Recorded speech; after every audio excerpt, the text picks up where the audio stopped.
Pensa na alegria de um professor, mas professor Tatarim, por que você está tão feliz? Dá uma olhadinha aí, ó. Vamos resolver sim uma prova inteira. Ufa, vai dar trabalho, mas vai ser bem bacana. Eu peguei essa prova aí da UEG, o vestibular do curso de Medicina 2025/2, a prova tipo 1, e a gente vai resolver bem passo a passo aí as questões de matemática. Eu vou mostrar para você, as questões da matemática aparecem aqui, ó. A partir da questão. Cadê? Aqui, ó, 19. Então a gente vai passear por essas questões, só para você ter uma ideia mais ou menos do como foi essa prova. Nesta primeira questãozinha aqui, os caras cobraram da gente, tínhamos que ter conhecimento aí sobre geometria analítica. Geometria analítica, uma questão bem trabalhosa, ele pede cálculo de área de um triângulo, mas a gente tem que relacionar ali um dos vértices com as coordenadas do centro de uma circunferência que foi fornecida, as coordenadas de um dos vértices com a circunferência que foi fornecida, né, as coordenadas do centro e o raio. E depois a gente teria que descobrir, aqui tem uma dica muito bacana para você fazer um cálculo rápido para não precisar demorar usando o determinante de uma matriz de ordem 3. Tá? A questão 20 assusta porque nós temos um textão, mas ela é uma questão aí relativamente tranquila no sentido de cálculo, né, no sentido de abordagem, a gente precisava ter conhecimento aí sobre probabilidade.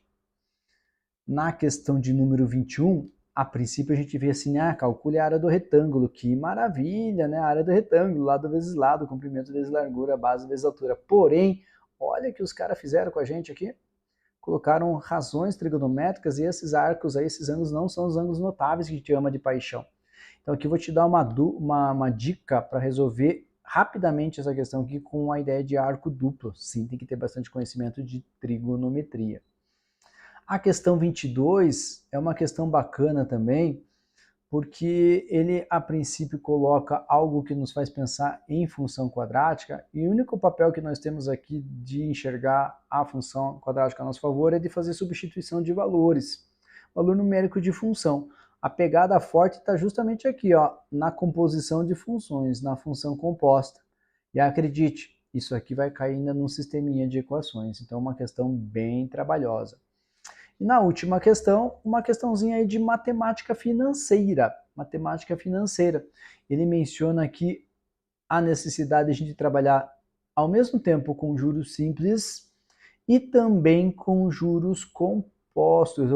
Eu falei uma coisa, escrevi e destaquei outra, né? Juros compostos e também juros simples. Então a gente vai aqui, vou te dar uma dica de resolver com fórmula, se você I love o fórmula, e sem fórmula também, para você ter escolhas aí na hora de trabalhar com algum outro momento de resolução de questão. Bora lá então resolver comigo toda a prova?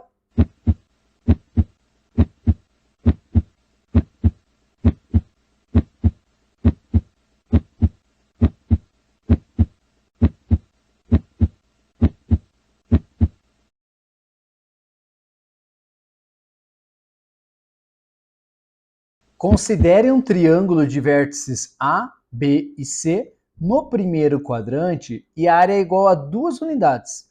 Sabendo-se que o ponto B pertence à circunferência de centro de coordenadas 1 e 2 e raio é igual a raiz quadrada de 10, a soma das coordenadas do ponto A é. Um primeiro detalhe importante que eu vou fazer aqui para você, vou fazer aqui rapidinho, já vamos tirar da tela, porque eu vou precisar de tela aqui, Essa informação aqui de falar que pertence aos três vértices estão no primeiro quadrante é importante porque você sabe que as coordenadas de x e y são ambas positivas. Então, quando nós temos lá o nosso sistema cartesiano ortogonal, os famosos eixo x, eixo y, vamos ver se vai dar certo agora. Caraca, tá difícil, tá difícil, tá difícil. Aê, palmas para mim. Ó, eixo x, eixo y. No sentido anti-horário, nós temos os quadrantes. Primeiro quadrante, segundo quadrante, terceiro quadrante, quarto quadrante. Então, como os vértices estão no primeiro quadrante, eu vou colocar um ponto P qualquer aqui ó, no primeiro quadrante, e eu tenho coordenadas primeiro x, depois y, então o x aqui com certeza absoluta é positivo, e o y também com certeza absoluta positivo. Ou seja, nós temos aqui ambas as coordenadas positivas, né, em todos os pontos, o que nos ajuda ali e provavelmente vai ser essencial ali para nós fazermos alguma tomada de decisão lá para frente, tá bom? Um segundo detalhe importante, eu vou escrever aqui também, vou apagar, que eu vou fazer lá no final, para calcular ou para utilizar essa ideia da área que foi mencionada aqui, como a gente está falando de geometria analítica, nós temos uma formulazinha que dá para calcular a área usando as coordenadas dos vértices assim, ó. A área equivale à metade do determinante em módulo, e nós vamos utilizar as coordenadas desses pontos dos vértices A, B e C. E na verdade aqui eu vou te ensinar, se você não conhece, eu vou relembrar com você um atalho. Em vez de calcular o determinante de ordem 3, que tem que fazer essa RI, copiar as duas colunas, dá um trabalho danado, a gente vai usar um tal de determinico. Determinico. Aqui é um determinante pequeninico. É bobagem, tá? Desculpa, eu vou tentar melhorar. Determinico, isso. Um atalho que dá certo para absolutamente todos os casos, tá? A gente já vai chegar nisso. Por quê?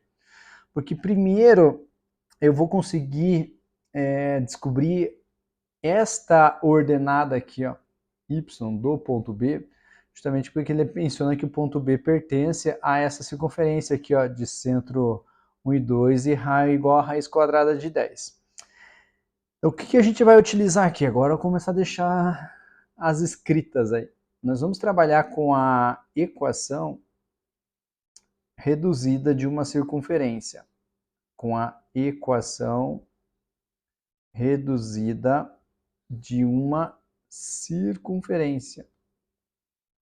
Eu vou fazer aqui o esqueminha para você, ó, e aí a gente já faz as substituições necessárias para a gente começar a descobrir o valor de y, tá? A equação reduzida de uma circunferência, a gente pode escrever assim, ó, x menos xc ao quadrado mais y menos yc ao quadrado igual a r xc ao quadrado. É justamente a coordenada x do centro da circunferência, no caso aqui 1. Eu vou colocar aqui para você, ó. No caso, ele vale 1. Nós temos YC, coordenada y do centro da circunferência, que no caso aqui equivale a 2. Vamos registrar aqui. Y do centro da circunferência vale 2. E nós temos o raio, R, que é o raio, raiz quadrada de 10, que nós vamos fazer uma substituição aqui, ó. O raio equivale a raiz quadrada de 10. E é essas substituições que a gente faz. Eu vou ter x menos o x do centro da circunferência ao quadrado, mais y menos y do centro da circunferência ao quadrado, igual a o raio ao quadrado. É claro que se a gente fizer aí um pequeno ajuste, ó, nós vamos ter x menos 1 ao quadrado, y menos 2 ao quadrado, raiz quadrada de 10 ao quadrado, que vale 10, né? O famoso corta. Beleza. Por que eu fiz isso? Nós já temos agora a equação reduzida da circunferência, e ele falou que o ponto B pertence a essa circunferência. E eu tenho parte das coordenadas de B, eu tenho x igual a 2 e eu não tenho y. Se o ponto B pertence à circunferência, quer dizer que essas coordenadas aí, ao serem substituídas na equação, tem que fazer com que essa igualdade seja verdadeira. Eu vou colocar um x igual a 2, e aí eu vou encontrar o y correspondente. Então, vamos fazer isso agora, quer ver? Então, onde tem x, vamos colocar 2. Onde tem x, nós vamos colocar 2. Aqui na equação, é claro, né? Estou puxando para o cantinho aqui para a gente aproveitar o espaço. O que nós vamos ter? 2 Opa. Menos 1 ao quadrado mais y menos 2 ao quadrado igual a 10. Veja que nesse parênteses aqui eu tenho 2 menos 1, ó, que dá 1. E 1 ao quadrado vai ficar 1. Vamos escrever aqui para o ladinho. Eu vou ter 1 mais.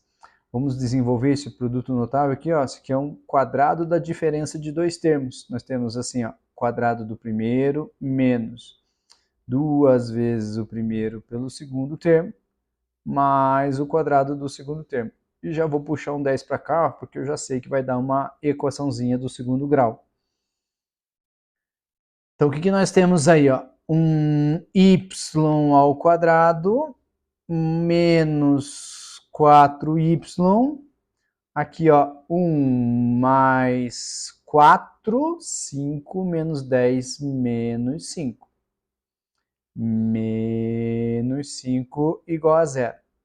E aqui nós encontramos as duas raízes. Um y igual a menos 1 e um y2 igual a 5. Se você precisar de ajuda para trabalhar com equação do segundo grau, tem uma aula aqui no canal, tá? Manda uma mensagem, manda um alô, não lembro disso, que eu te mando o link aí sem problema nenhum. Você pode pensar assim, ó, são dois números que multiplicados dão menos 5, menos 1 vezes 5 é menos 5, e dois números que somados vão dar mais 4, menos 1 mais 5 é igual a 4, já que esse coeficiente A aqui é igual a 1. Beleza.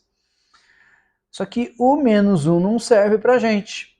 Lembra lá do começo aqui do nosso encontro, nós já destacamos que esses vértices pertencem ao primeiro quadrante. Então, ambas as coordenadas são positivas. Então, automaticamente, o y do ponto B vale 5. E aí eu tenho, então, que as coordenadas desse vértice B equivale a 2 e 5. Beleza. E aí eu vou trabalhar com aquela formulazinha, com aquela relaçãozinha lá que eu falei para você da área, tá? Deixa eu escrever aqui para você de novo, ó, só para você entender onde que nós vamos chegar. A área, nós vamos fazer metade do determinante em módulo. Em módulo é só para garantir que o resultado é positivo, né? Já que nós estamos falando de área.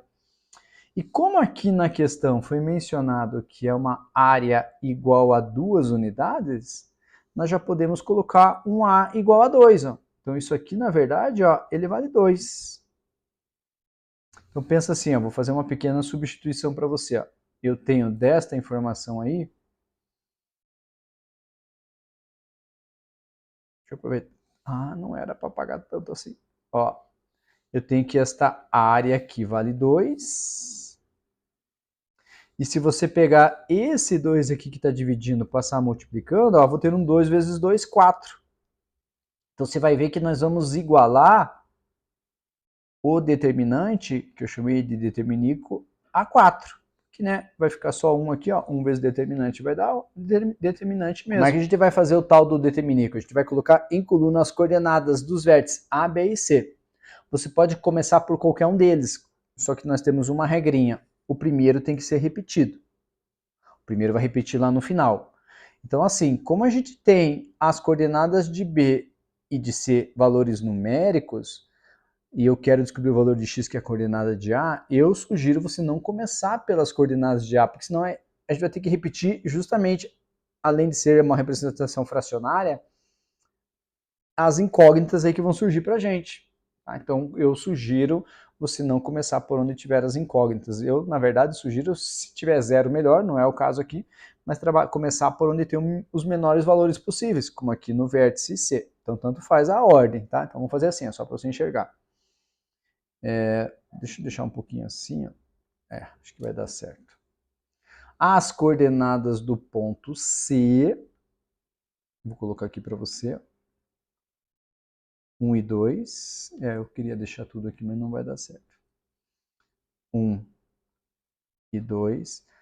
As coordenadas do ponto B, eu já sabia que o x era 2, encontramos y igual a 5, estava aqui, né? Nem precisava voltar. E eu quero descobrir justamente as coordenadas do ponto A, que está como x, e x sobre 2. Então não esquece ó, que quando você faz dessa forma, aí você tem que repetir a primeira coluna, que é justamente onde nós colocamos as coordenadas do ponto C. Beleza. A gente vai calcular o determinante em módulo. Qual que é o segredo aí? Aquela ideia da diagonal principal da diagonal secundária. Deixa eu até fazer aqui, ó, mais fino para não te atrapalhar na hora de enxergar. Ó, da esquerda para a direita, 1 vezes 5, 2 vezes x sobre 2, isso aqui vai ficar um 2x. Ah, não, 2x dividido por 2, né? Vai ficar um x, ó. Né? Metade, né? X sobre 2, metade de 2, né? Então vai ficar só o x. E um x vezes 2, aí sim, 2x. Então, perceba que se nós adicionarmos essas parcelinhas aqui, ó, tem o 2x mais x, 3x com o 5. 3x mais 5.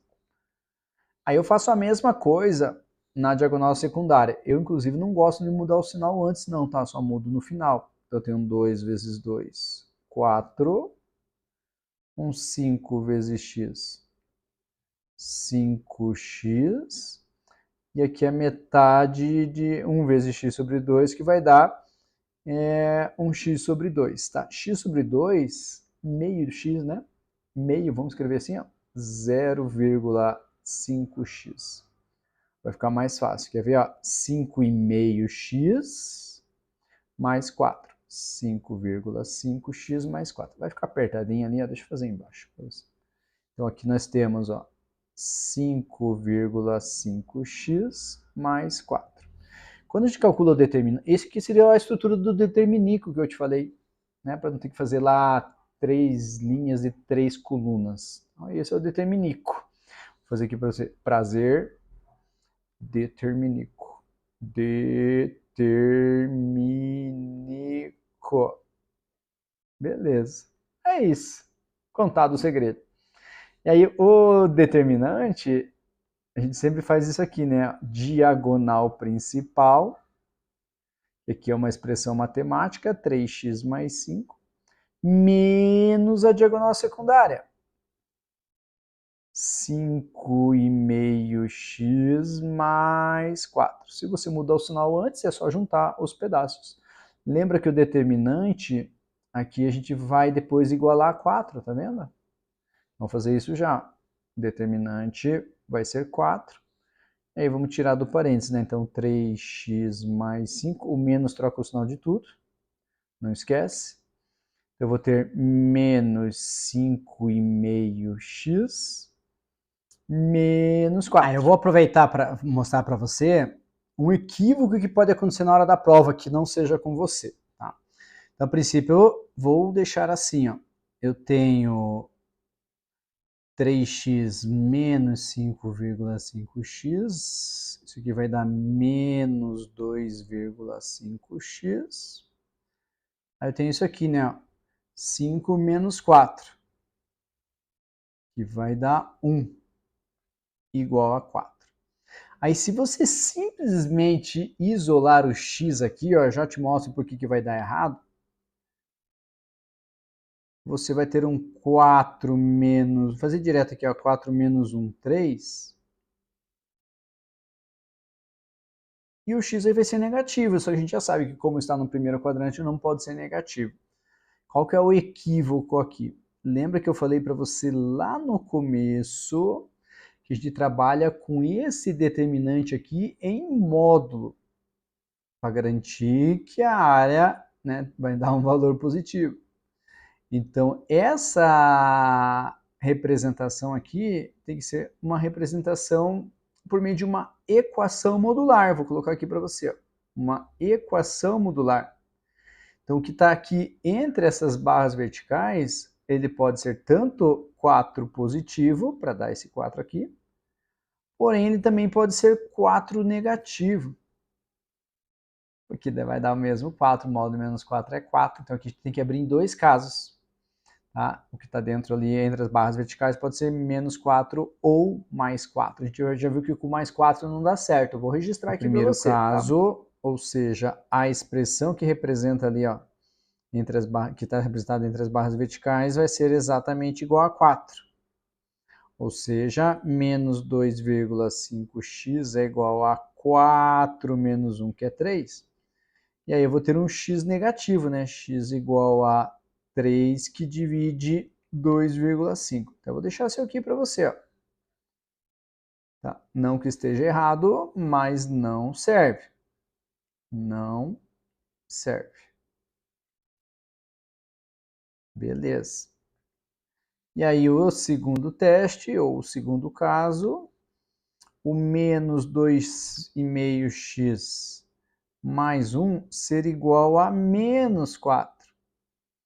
Eu já vou trocar as posições, eu vou trazer o 4 para o lado esquerdo, o primeiro membro da igualdade vai ficar 1 mais 4, e o 2,5 trocando o sinal lá para o outro lado. Veja que eu vou ter 5 igual a 2,5, o 2,5 que está multiplicando passa dividindo, daí nós chegamos à conclusão que o x vale 2. E daí está tudo bem, né? Como a gente está falando do primeiro quadrante, o x tem que ser positivo mesmo. Então olha só, na verdade verdadeira, a questão aqui cobra da gente a soma das coordenadas do ponto A. E o ponto A tem que coordenadas? X e x sobre 2. Como a gente descobriu que x vale 2, e o y vai ser um x sobre 2, 2 divididos por 2 vai dar 1. Então a soma das coordenadas do ponto A é exatamente 2 mais 1.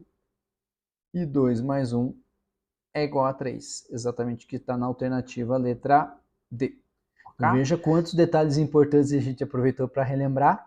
A ideia é sempre essa, né? Extrapolar o máximo possível que der numa questão para que te ajude aí num momento nos seus estudos. Valeu?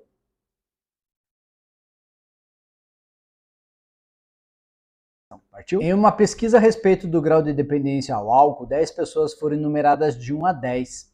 A pesquisa foi realizada 2 vezes, em 2 períodos da vida de cada indivíduo, dos 17 aos 23 anos e dos 54 aos 60 anos. Nas 2 vezes, utilizou-se uma função f que contradomina o intervalo real de 0 até 1, indicando o grau de dependência do indivíduo ao álcool. Fx igual a 0 e Fx igual a 1 indicam, respectivamente, a não dependência e a completa dependência do indivíduo X, e, por exemplo, Fx igual a 9 indica que o indivíduo tem um grau de dependência igual a 0,9.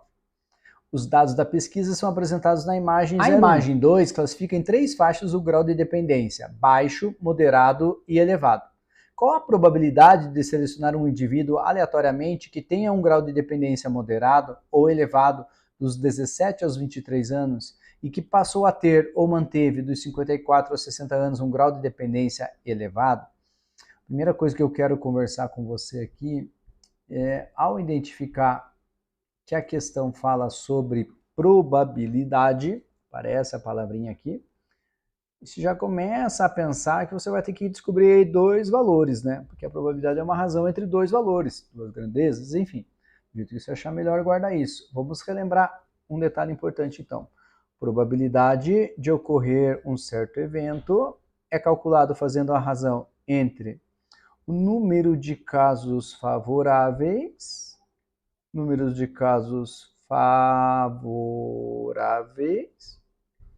em relação ao número de casos possíveis, o total de possibilidades. É o famoso o que eu quero sobre o que eu tenho. O que eu quero é a pergunta que está fazendo, que está em cima no numerador. O que eu tenho é o total de possibilidades. Como são 10 pessoas, numeradas de 1 a 10, então aqui o número de casos possíveis de seleção de pessoas é 10. Então é alguma coisa sobre 10. O que nos vai facilitar o cálculo, né? Porque as alternativas estão em porcentagem. Basta acrescentar um zero, porque porcentagem. Para resolver a questão, eu preciso entender bem a imagem 2. Na imagem 2 ele fala sobre as 3 faixas do grau de dependência. Ele fala do grau de dependência baixo. O grau de dependência baixo está indicado justamente nesta região aqui, ó, por esse segmento de reta. Perceba que quando ele mencionou, né, do contradomínio da função f, eu posso, então, e devo associar justamente aqui a região ó, do 0 até o 0,3. Vou deixar indicado aqui para você. Quando foi mencionado para a gente o grau de dependência moderado, aqui na imagem 2 é o outro segmento de reta aqui que tem uma outra inclinação. E perceba também que se eu jogar lá para o eixo vertical, está sendo indicado de 0,3 até 0,8. E por fim, nós tivemos também uma indicação do grau de dependência elevado. E o grau de dependência elevado é esse terceiro segmento de reta aqui, ó, que nós temos como relação, olhando lá para o eixo vertical, justamente o intervalo do 0,8 até o 1. Maravilha. Por que eu estou falando isso? Porque quando foi mencionado aqui a probabilidade, qual a probabilidade de selecionar um indivíduo aleatoriamente que tenha um grau de dependência moderado ou elevado? Moderado ou elevado, deixa eu pensar numa cor aqui que eu vou usar para não te confundir. Ó, moderado ou elevado dos 17 aos 23 anos. Então eu vou ter que olhar aqui para a imagem 1, porque é mencionado aqui dos 17 aos 23 anos esses quadradinhos, pela legenda, e como é moderado ou elevado, eu tenho que pensar aqui na região ó, do 0,3 para cima. É isso que me importa. Então eu vou fazer um destaque aqui para você, quer ver? Ó? O que eu tenho que olhar é da região do 0,3 para cima. Então, o que está para baixo do 0,3 já não me interessa. Então, é isso aqui que eu tenho que olhar. Beleza? Só que são os que estão na faixa dos 17 aos 23 anos. Então, quem que me importa? Esse que está enumerado como 1. Esse aqui que está enumerado como 1. O que está enumerado como 2. Veja que o 3 está abaixo, então isso aqui não me importa. O que está enumerado como 4, o que está enumerado como 9, está numerado como 10. Então nós temos 5 que estão nessa faixa dos 17 aos 23 anos, que tem grau de dependência moderado ou elevado. E aí nós temos que analisar dessas 5, quantas que passaram a ter ou mantiveram dos 54 aos 60 anos um grau de dependência elevado. Lembrando que o elevado é essa região aqui, ó, acima do 0,8. Então, se eu quero a região que está acima do 0,8, deixa eu até pegar a corzinha que eu usei aqui, né, ó, acima do 0,8, eu quero justamente nessa região que eu estou destacando aqui para você, ó, nessa região aqui. Então, dos que eu destaquei para você, quantos que estão nessa região agora que eu pintei aí? Porque eu estou falando de 54 a 60 anos. 54 a 60 anos. Deixa eu pegar uma outra cor aqui, ó, dos 54 aos 60 anos. Então eu tenho que olhar agora desses ali que eu tinha destacado anteriormente, quanto que estão no losango. Ó. Seria esse que está numerado como 1. Perceba que o que está enumerado como 3 faz parte dessa faixa agora, mas antes estava abaixo da linha, então não me interessa. Este cara está para baixo da faixa que eu desejo, então não me interessa. E o outro que vai me interessar, então, ó, é justamente, não, mais 2, né? Esse aqui, ó, que está numerado como 9, e este aqui que está numerado como 10. Então nós temos 3 nessa região aí. Então veja, 3 de um total de 10. 3 de 10. Como a resposta está em porcentagem, eu tenho que fazer o denominador ser 100. Então é 30 por 100. Logo, 30%. Beleza? Maravilha, então. Dado um retângulo de lado seno de 7π sobre 12, cosseno de 5π sobre 12, a área do retângulo é... Nossa, uma área de retângulo, mas pra que seno e cosseno, dona banca, dona banca? Eita, nós, né? Olha só para a gente registrar o momento lindo, então vamos pensar aqui no retângulo. Um dos lados aqui, então, nós temos seno, né? Seno de 7π sobre 12. E outro lado aqui nós temos cosseno de 5π sobre 12. E como eu quero calcular esta área, eu tenho que fazer o produto entre a medida desses dois lados aí, né? Para a gente calcular esta área aqui, ó. Beleza. O problema é que eu vou ter que transformar isso para graus, para ver como é que eu vou lidar com tudo isso, né? Porque a gente não está acostumado a trabalhar aí com radiano, né? Apesar que é uma unidade de medida muito forte na trigonometria. E para isso, a princípio, né, você tem que usar algo que eu falo assim, que você tem que tatuar no seu coração, que é 180 graus equivale a π radiano. Ou seja, aqui como aparece π radiano, no lugar dele eu vou colocar 180 graus, então tanto no seno quanto no cosseno. Então qual que era a ideia aqui, né? Eu simplificaria, né? 180 dividido por 12, que vai dar 15, e aí multiplico por 7, no caso do seno, e multiplico por 5 no caso do cosseno. Então no seno nós vamos ter que ele equivale a um seno de 105 graus. E o cosseno, ele equivale a um cosseno de 75 graus. Maravilha. Um primeiro detalhe aqui que eu vou chamar a sua atenção é claro que eu consigo descobrir quanto que é o cosseno de 75 graus trabalhando com a ideia de adição de arcos. Eu posso fazer lá cosseno de 30 mais 45, por exemplo. A mesma coisa com o seno de 105, eu posso fazer 60 mais 45, trabalhar com a ideia de adição de arcos. Mas aqui nós temos um atalho, uma sacadinha essencial que vai fazer com que a gente resolva mais rapidamente do que trabalhar com essa ideia de adição de arcos. Claro que eu vou usar arco duplo, que também vem da adição de arcos, mas é mais direto. Um primeiro detalhe importante era você lembrar que o seno de 105 graus, ele equivale em termos de valores ao seno de 75 graus. Como é que eu sei isso? Seno de 105 graus, eu estou falando de um arco no segundo quadrante. E no segundo quadrante, eu tenho uma referência para fazer o que a gente chama de redução ao primeiro quadrante, o arco de 180 graus. Então, se perceba que a diferença do 105 para o 180 equivale a 75 graus. Ou seja, eles têm o mesmo valor, seno de 105 graus e seno de 75 graus. Então, resumindo, a gente pode pensar assim. Eu posso reescrever o cálculo da área deste retângulo aqui, fazendo justamente o quê? O produto entre seno de 75 graus e cosseno de 75 graus. Beleza, basicamente isso. E aonde que entra o arco duplo aí na brincadeira? Quando a gente fala de arco duplo, no caso aqui eu vou usar o arco duplo de seno.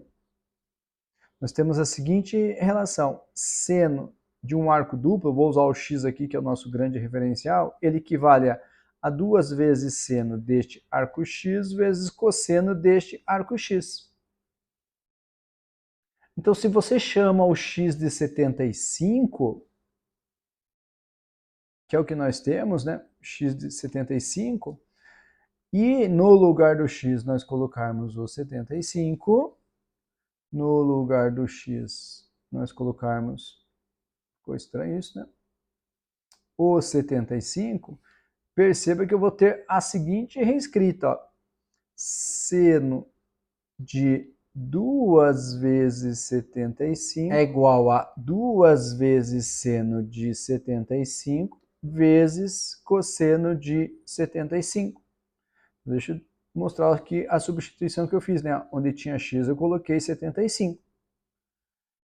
Então já apareceu algo parecido do que eu preciso, porque a área para ser calculada, a área desejada, equivale ao produto entre seno de 75 e o cosseno de 75.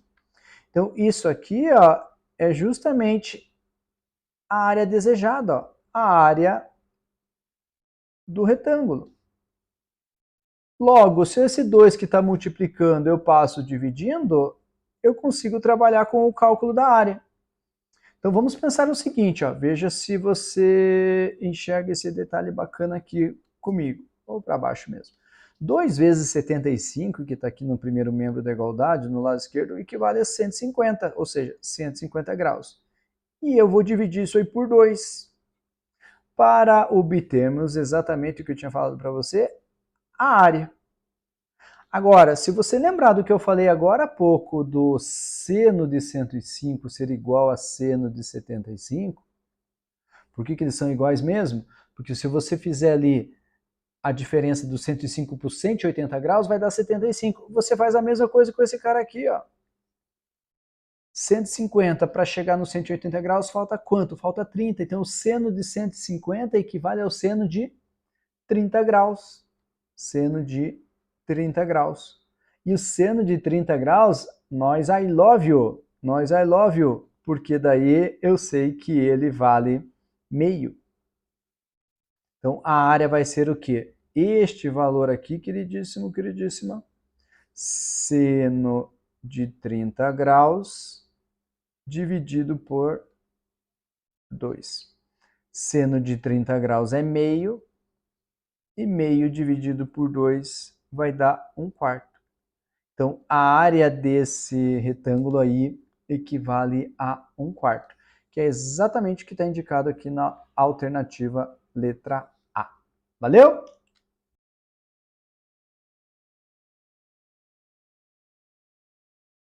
Os gráficos de duas funções reais f e g são expostos na imagem a seguir. Dada a função hx igual a ax² mais bx, e sabendo-se que h2 é igual a 4 vezes g de f0 e h1 é igual a fg6 mais 4, o resultado da expressão a menos b é. Qual que é a ideia? Tá? Nós temos que dar um jeito de descobrir quem são os coeficientes a e b desta função quadrática.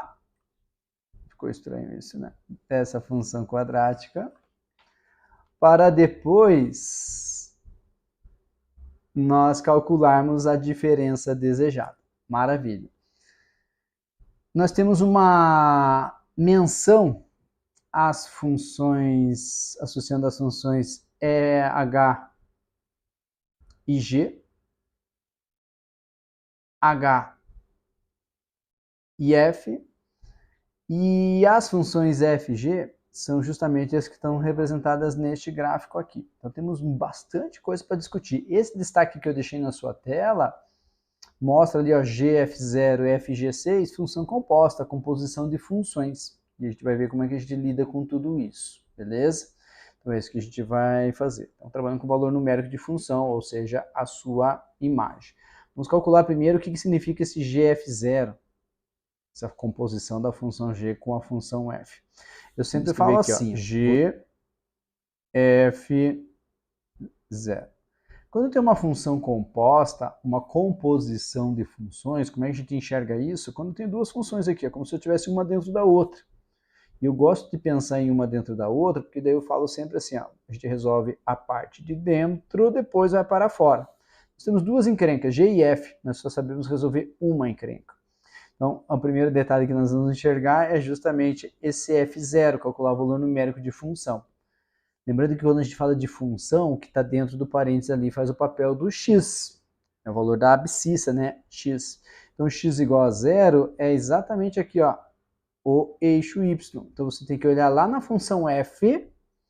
A função f, só para fazer um destaque para você, ó, é justamente esta função que está indicada para você. E aí eu tenho que pegar ali na função s, quando x for igual a 0, e jogar no gráfico para descobrir o seu y correspondente. Veja, ó, nesta parte verde, onde o x é 0, ao jogar lá no gráfico, eu encontro o y correspondente. Isso quer dizer que quando o x é igual a 0, na função f, o seu y é 3. E é isso que a gente vai escrever agora na hora de fazer a substituição. Ó. F de 0 vale 3. Então perceba que eu estou me livrando de uma encrenca para ficar com, das duas, ficar com apenas uma. Então eu vou escrever isso aqui para você, ó, g de 3. Então eu fiz uma simples substituição. Agora o que eu vou fazer, né, para te mostrar a continuidade aí da brincadeira? Eu vou ter que trabalhar com o g de 3. Com o g de 3. E ao trabalhar com o g de 3, agora eu tenho que olhar para a função g. Tenho que olhar aqui para a função g, que está fazendo esse passeio aqui, ó. E aonde que eu vou olhar na função g? Perceba que dentro do parênteses aqui agora nós temos o 3, então x igual a 3. X igual a 3 é nessa região que eu estou marcando aqui para você. Então, se olha nesta região aqui, o ponto de interseção dessa reta auxiliar com o gráfico. Então, onde que nós temos aí de referência de interseção? Quando x é igual a 3, lá no gráfico eu atinjo este ponto aqui, e o seu y correspondente eu jogo lá no eixo y. Ou seja, quando x é igual a 3, o y é 3. E aí eu chego no primeiro resultado desejado. Então, qual é a conclusão que nós chegamos? Que o gf de 0 vale 3. Se o gf0 vale 3, automaticamente nós podemos escrever isso aqui, ó. H de 2, só copiando aí que nós temos, né? H de 2 equivale a 4 vezes 3. Ficou muito apertado ali, deixa eu melhorar. H de 2, não adianta. Você quer consertar o que começou errado, mas não adianta. Equivale a 4 vezes 3. 4 vezes 3. Ou seja, o H de 2 vale 12. H de 2 vale 12. Por que isso vai ser útil para nós? Ao saber que H de 2 é igual a 12, nós vamos olhar aqui para esta função que foi fornecida, e onde tem x eu vou colocar 2, e eu vou descobrir, eu vou associar o seu y ali igual a 12 que a gente acabou de fazer. Quer ver? Deixa eu fazer para você aqui.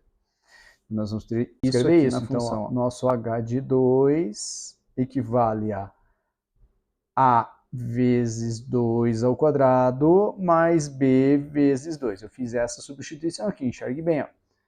Deixa eu até destacar para você de novo. Aqui na função hx igual a ax ao quadrado mais bx, aonde tinha x, ó, eu coloquei um 2. Onde tinha x, eu coloquei um 2. Onde tinha x, eu coloquei um 2. Lembrando que o h de 2 vale 12. Eu posso fazer essa substituição. Ó. No lugar do h de 2 eu coloco 12 e dá-lhe que dá-lhe continha. 2 ao quadrado é 4a mais 2b. Beleza. Eu tenho uma equação com duas incógnitas, então eu preciso de uma outra equação com duas incógnitas para resolver esse sisteminha de equações. Eu gosto sempre de simplificar, né? Porque vejo que todos os coeficientes são números pares, ó, então eu consigo dividir isso aí por 2, simplificar por 2. Eu percebo que eu vou ter ali, ó, 12 por 2 é 6, 4 por 2 é 2, e 2b dividido por 2 vai dar b. Então, essa aqui é a nossa primeira equação.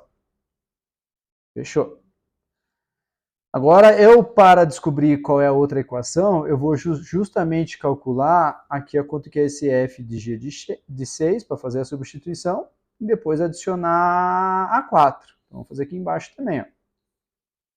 F de g de 6. A mesma coisa que a gente fez anteriormente, de dentro para fora. Deixa eu só organizar aqui para você. Ó. E a gente consegue associar com os gráficos correspondentes aí.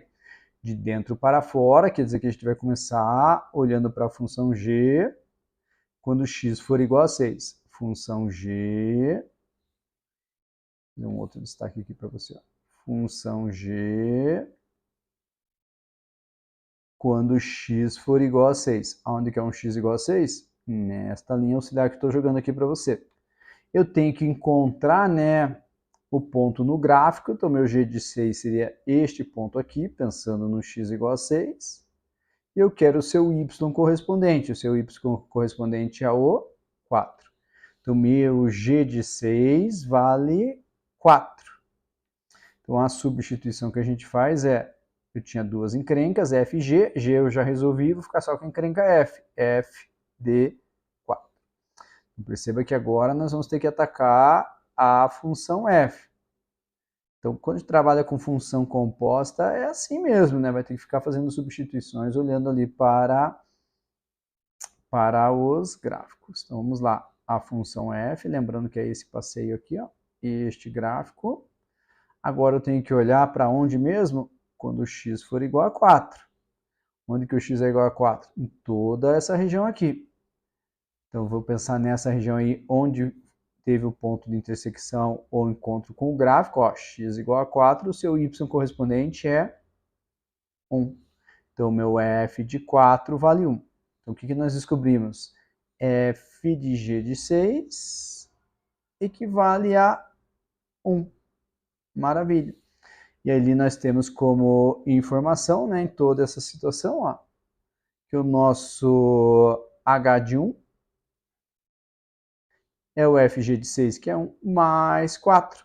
Portanto, o nosso h1 vale 5. Nós já temos mais uma informação aqui. É esse h de 1 igual a 5 que nós vamos substituir aqui na função, como a gente fez anteriormente também. Tá? Então, vamos lá. H de 1 vai ficar a vezes 1 ao quadrado mais b vezes 1. Eu insisto em mostrar para você. Né? Bacana a gente ver essas etapas para a gente não cometer nenhum equívoco. Ó, o 1 está no lugar do x, o 1 está no lugar do x, o 1 está no lugar do x. Lembrando que o h de 1 vale quanto mesmo? H de 1 vale 5. Ó. H de 1 vale 5. Então, vamos fazer esse substitui aí. Ó. No lugar do h de 1 eu coloco 5. Tenho que 1 ao quadrado é 1. Então, vai ficar 1a vezes 1 mais b. E aqui eu tenho a minha outra equação. Maravilha. E aí nós vamos reescrever essas duas equações aí do jeito que nós estamos acostumados, né? Mais acostumados aí. Então, eu vou pegar a primeira equação. Vou ter a primeira equação aqui, ó. 2a mais b igual a 6. E a nossa segunda equação, a mais b é igual a 5. Como quero descobrir a e b? Vamos trabalhar com esse sisteminha de equações aqui, ó. Você pode aplicar qualquer método. E eu vou aplicar aqui o método da adição. Melhor, né? O método da subtração. Estou subtraindo uma equação da outra. Então, veja, ó, 2a menos a vai dar a. B menos b vai cancelar, esse é o objetivo. 6 menos 5 vai dar 1. Então, a gente acabou de descobrir que o a vale 1. Sabendo que o a vale 1, você pode voltar em qualquer equação para descobrir o valor de b. Eu acho que é mais melhor de bom tá certo, justamente voltar aqui para esta segunda equação, ó, e faz uma substituição. Então, aonde nós temos a, ó, nós vamos colocar 1. Então, vai ficar assim, ó, 1 mais b é igual a 5. 1 joga para o outro lado, lá troca sinal, né? 5 menos 1. Ou seja, o nosso b vale 4. Pronto, já temos o valor de A, já temos o valor de B. Lembrando que aqui na questão, ó, ele quer da gente justamente A menos B. Então, vamos escrever isso. Portanto, logo, como a questão cobrou da gente A menos B, faz os substituições aí, né? O A vale 1, enquanto o B nós descobrimos que é 4. Ou seja, 1 menos 4, menos 3. E essa é a nossa resposta desejada, que é justamente o que aparece aqui na letra E. De eita, que coisa linda essa questão aí. Ok?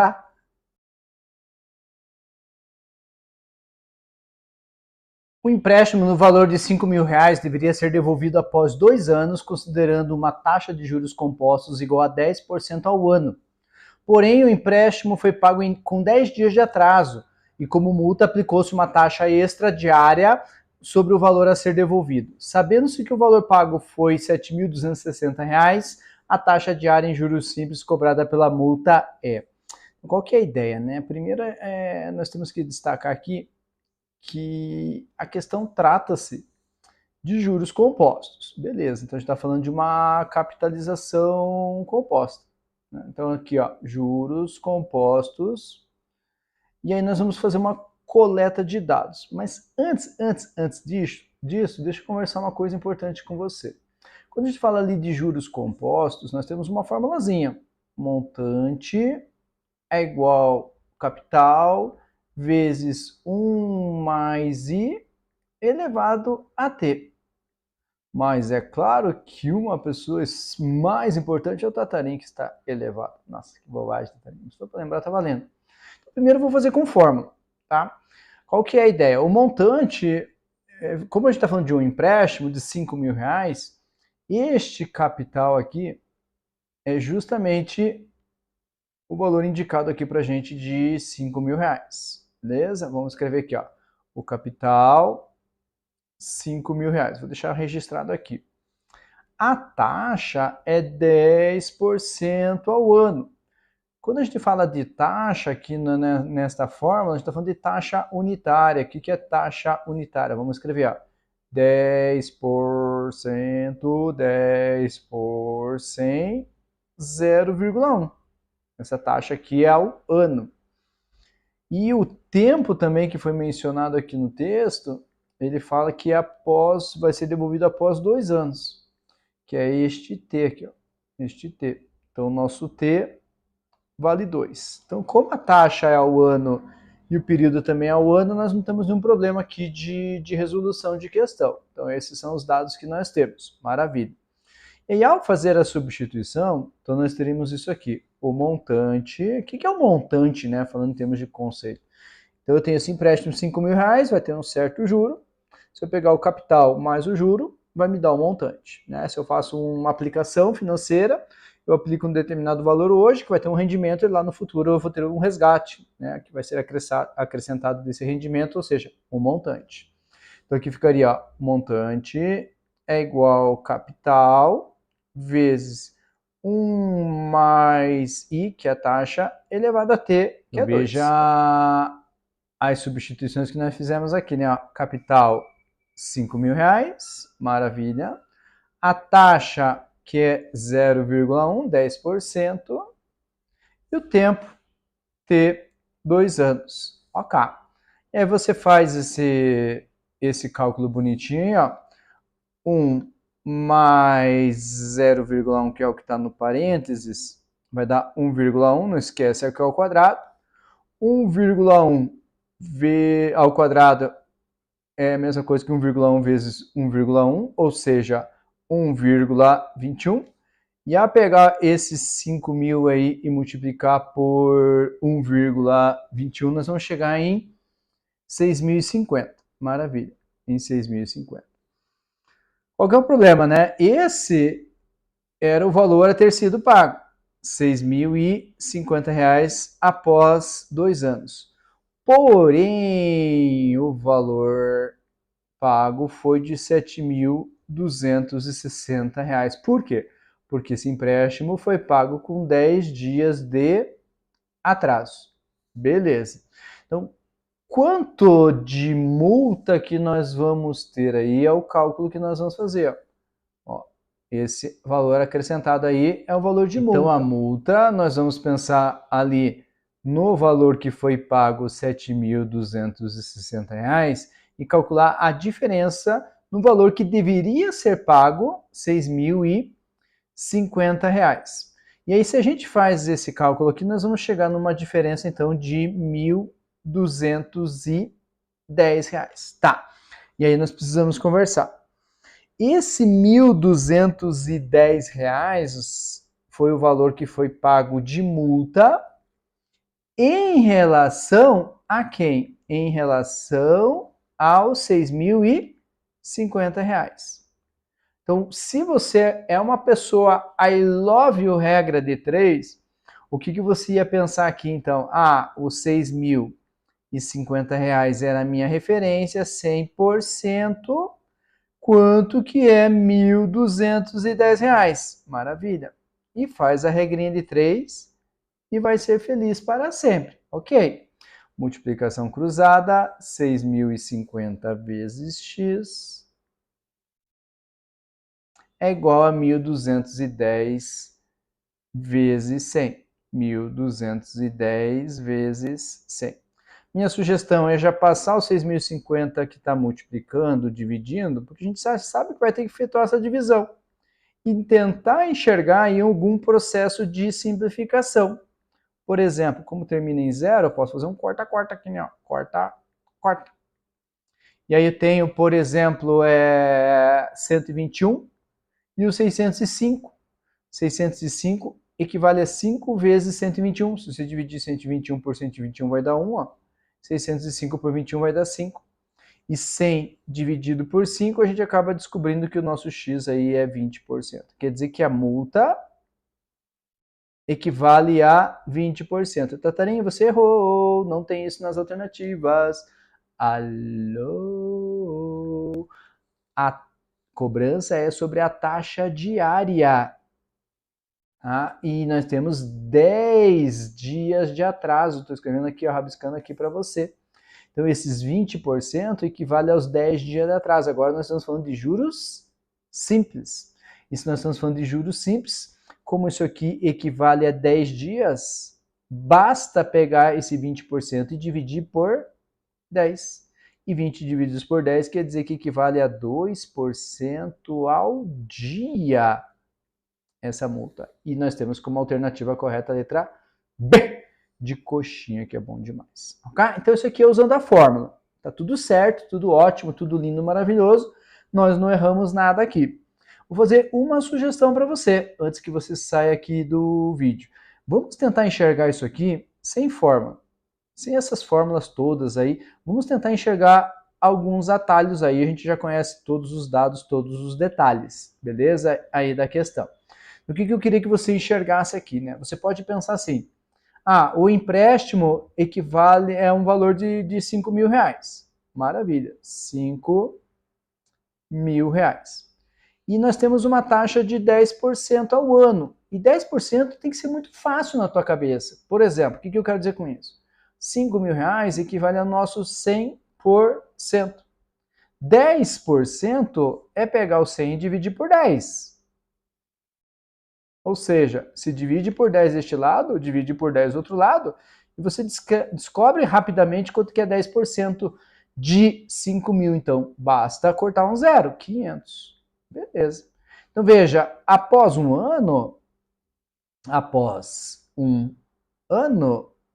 esse valor de 5 mil reais teria um acréscimo de 500 reais, ou seja, o valor a ser pago seria de 5.500 reais.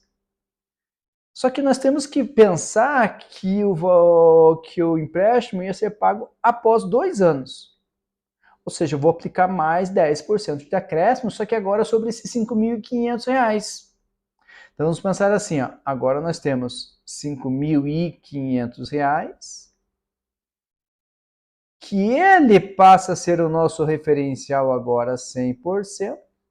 E fazendo um pouco mais rápido agora, 10%, estou tirando só um zero, equivale a 550 então, após 2 anos, o valor a ser pago equivale então agora a esses 5.500 mais 550, ou seja, 6.050 reais. É claro que o valor é o mesmo que nós encontramos com a formulazinha. Mas é uma outra maneira que você tem de enxergar isso. Beleza. E aí, o que eu preciso que você enxergue também, né? Aqui você pode fazer o I love you, regra de 3 também sem problema nenhum, mas como a pessoa pagou R$ 7.260, você teria que calcular da mesma forma essa diferença aí. E da mesma maneira que nós fizemos anteriormente, nós chegamos em R$ 1.210. Beleza. Por que eu estou te chamando a atenção disso novamente? Lembra do nosso I love you 10%? Então pensa, nós estamos falando de R$ 1.250. Qual é a porcentagem desse que equivale, né, do que o R$ 1.210 equivale dos R$ 6.050? Então, olha só que bacana se você enxerga isso. Claro que se você gostar, ótimo. Se não gostar, love a regra de 3 sem problema nenhum, né? R$ 6.050 equivale ao nosso 100%. 10% muito rápido na sua cabeça, você faz 605. Estou dividindo por 10, tirando um zero. E olha só que lindo, que lindo, que lindo. Você quer chegar em R$ 1.210. Porém, o R$ 1.210 é o dobro dos 605. Então, se você dobrou o valor, vai dobrar também a porcentagem. Então, essa multa aí equivale a 20%. E só não esquece que esse 20% aí equivale a 10 dias de atraso. Como ele pergunta por dia, você vai pegar o 20% e vai dividir por 10, você vai chegar em 2% ao dia. Claro que a resposta seria a mesma, mas é só uma outra maneira de você enxergar a mesma questão, claro, com uma outra resolução. Valeu? Ufa, deu trabalho, né? Então não esquece de curtir o vídeo. E aí me diga aí se você fez essa prova, se você voltou aqui só para ver a resolução, se você está se preparando para uma outra prova ou simplesmente se você está passeando aí, treinando com questões de matemática. Se você gosta de matemática, faz algum comentário para deixar o professor Tatarim feliz aí. Valeu, bons estudos e até a próxima. Tchau!